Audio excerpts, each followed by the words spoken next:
आज का लेसन है कल के बाद चल रहा है जो फिर से कोई आत्मा जागे।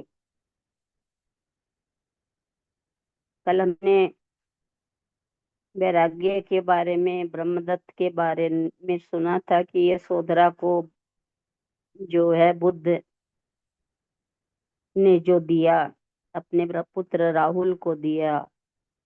इसीलिए चित्रमुनि ने ब्रह्मदत्त से कहा वैराग्य लो ताकि तुम भी मुक्त हो सको।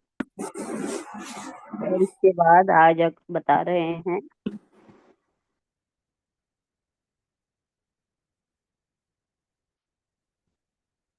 जब ब्रह्मदत्त जैसे चक्रवर्ती, आवाज पहुंच रही है? जी माँ। जी जी। ये पहुंच रही है।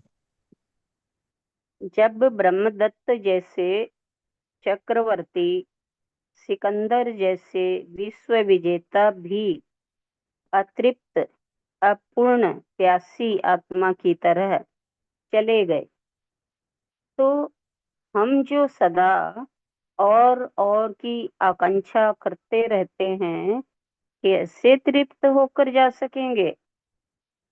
सम्राट भी अपने को अतृप्त पाता है और अपने वैभव को छोड़ने के लिए तैयार नहीं। तो हम दो चार खपरेलों के प्रति मोह करके कैसे तृप्त हो सकते हैं?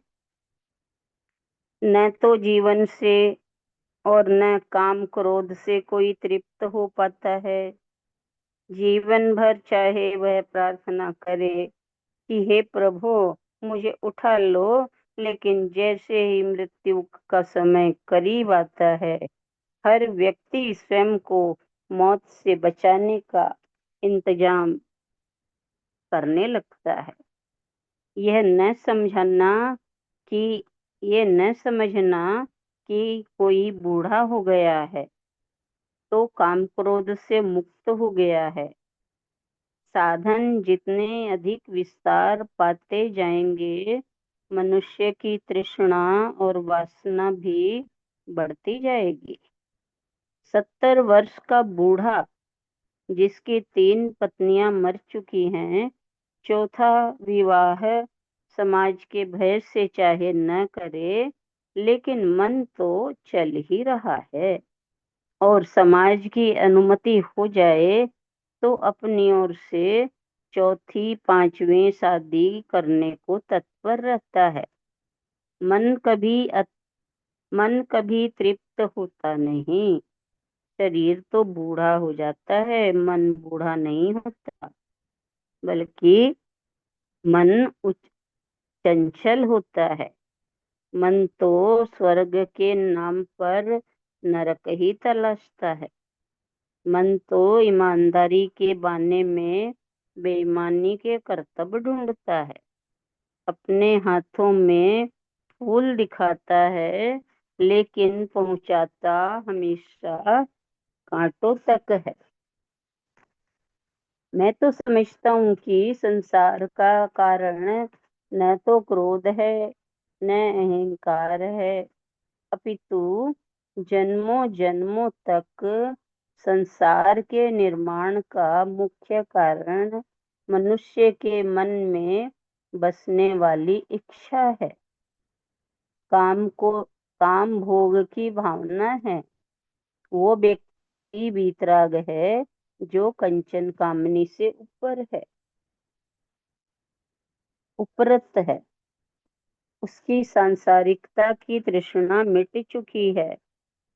सत्य, अहिंसा, अपरिग्रह, सबके पीछे एक ब्रह्मचर्य है, अकाम। यदि काम भाव छूट रहा है तो अहिंसा चरणों में झुकेगी, सत्य आरती उतारेगा, अचौर्य सेवा करेगा। काम की अतृप्ति से सबको छोड़ने का जन्म होगा। काम के विफल होने पर चोरी की भावना जागृत होती है। जब काम विकासग्रस्त होता है तो हिंसक हो जाता है। काम के अंतर मन में ही चोरी हिंसा छिपी है। जीवन का जहाँ मूल स्रोत है वहीं काम मंडराता है, और हमारा होश, हमारी सजगता उस केंद्र पर स्थिर हो जाए तो व्यक्ति काम से निष्काम होने लगता है। अकाम को, ब्रह्मचर्य को उपलब्ध होना स्वयं का परम शांति में निवास करना है। अकाम को, ब्रह्मचर्य को उपलब्ध होना स्वयं का परम शांति में निवास करना है। आज जिधर देखो उधर इसी की चर्चा है। आम आदमी का मुक्त होना संभव नहीं। जैसे लोग वेश ओढ़कर सन्यासी हो जाते हैं, ऐसे ही ब्रह्मचर्य व्रत को भी लोगों ने ओढ़ लिया है। हम अपनी वृत्तियों के प्रति होशपूर्ण हों, संवेग उठेंगे, शरीर अपने स्वभाव में आ सकता है, पर हमारा ध्यान और होश बरकरार होना चाहिए। मल की परतें चाहे जितनी बड़ी हुई हों, आखिर तो खत्म होगी ही, अगर मल से ऊपर उठने का प्रयास और जागरण रहे। मनुष्य कभी तृप्त नहीं होता। बिना होश को जागृत किए, बिना चित्त को सजगता के कोई तृप्त नहीं हो पाया।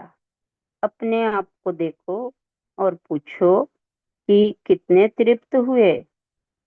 तृप्ति और अतृप्ति के अंतर्द्वंद से गुजरते हुए वो जान रहा है कि कुछ भी पूर्ण नहीं है, लेकिन फिर भी रत है कि शायद कहकर छोड़ दिया है। सभी को अनुभव है, किताबी ज्ञान और अनुभवों से जानते हुए भी हम उससे मुक्त नहीं हो पा रहे हैं।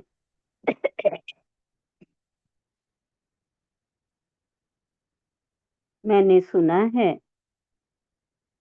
कि एक व्यक्ति साइकिल पर जा रहा था। बीच चौराहे पर उसने एक व्यक्ति को टक्कर मार दी। दोनों गिर पड़े। जब उठे तब दूसरे व्यक्ति ने साइकिल सवार को 5 रुपये दिए और कहा, धन्यवाद। साइकिल सवार चौंका। उसने कहा, ये क्या, मुझसे ही तो टक्कर लगी, उलाहना देने की बजाय धन्यवाद और 5 रुपये। उस आदमी ने कहा, दरअसल अंधे को दान देना मेरा कर्तव्य है। मैंने प्रण किया है कि मुझे जो भी अंधा मिलेगा उसे 5 रुपये दूंगा।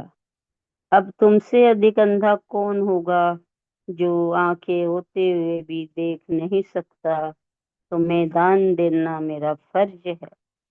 मनुष्य के पास आंखें हैं, देखने की क्षमता भी है, पर सारा देखना परिधि पर ही है।